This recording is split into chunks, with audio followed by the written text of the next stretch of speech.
Fala pessoal, bem-vindos a mais um Nada Chef. Se você nos encontrou pelo YouTube, se inscreva no nosso canal, dê um apoio para a gente continuar crescendo.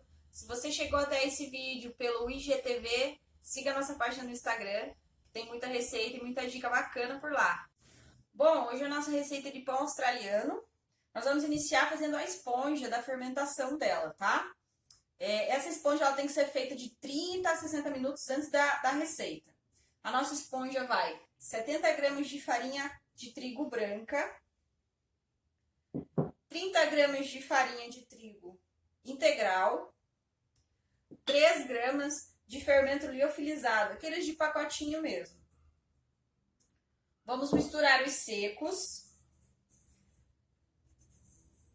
e vamos acrescentar 100 ml de água, temperatura ambiente mesmo. Aí vamos fazer a mistura. Ela vai ficar bem pastosa. Assim que ela estiver toda misturada, a gente vai cobrir com um pano úmido e deixar o fermento trabalhar um pouquinho nessa farinha. Então aqui, ó, a consistência dela. Ficou bem pastosinha, ó, não ficou muito líquida. Vamos deixar aqui no fundo. Eu já tô usando o bol da batedeira para a hora que o fermento estiver bom, eu já colocar para bater. Pessoal, ficou pronta a esponja. Aqui como tá um pouco frio, tá na média de 15 graus, eu coloquei dentro do forno, fechado com um pano, com um potinho com água quente, para aproveitar e ajudar o calor para a fermentação fluir mais rápido. Então aqui nós vamos utilizar a esponja, 140 gramas de trigo branco, né, farinha de trigo branca, 140 gramas, 60 gramas de farinha de trigo integral. Vamos usar 12 gramas de cacau em pó, 6 gramas de sal e 24 gramas de açúcar. E vamos misturar os secos. Depois de acrescentar, misturar os secos assim por cima da esponja mesmo. E acrescentar 100 ml de leite. A partir daqui, nós já vamos para a batedeira, tá? Tem que ser em gancho. Porque pode até fazer a sova na mão, mas ela retém muito tempo. Então, nós vamos bater por 5 minutos agora no início. Lento. Após 5 minutos batendo na planetária, ele ainda não tá tão elástico quanto eu gostaria, então eu vou acrescentar 10 gramas de leite e vou continuar batendo por mais 5 minutos. Após a segunda batida com mais 10 gramas de leite, eu vou acrescentar 36 gramas de manteiga em ponto de pomada ou líquida, mais 24 gramas de mel. Eu tô usando mel de flor de laranjeira aqui na receita.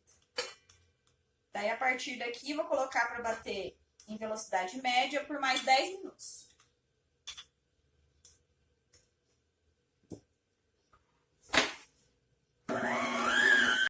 Após 10 minutos, chegamos ao ponto. Ele fica bem elástico, ó, a massa. Bem brilhosinha. Ó, quase em ponto de véu. Agora eu vou colocar ela aqui no próprio bol da batedeira. Vou colocar um pano úmido em cima, só para não formar aquela casca quando fica fermentando. E vou deixar ela fermentar por 1 hora. Pronto, pessoal, passaram-se 1 hora. Ficou maravilhosa essa massa, muito linda, cresceu bastante. Vou retirar ela do bol, passar ela para a mesa. E agora eu vou pesar ela e dividir em 3 porções. A massa aqui deu um total de 641 gramas. Vou separar em 3 porções de 213 gramas cada uma. Vou tentar fazer o mínimo possível de cortes nela. Vou pegar a balancinha aqui. Tentar fazer o mínimo possível de cortes nela.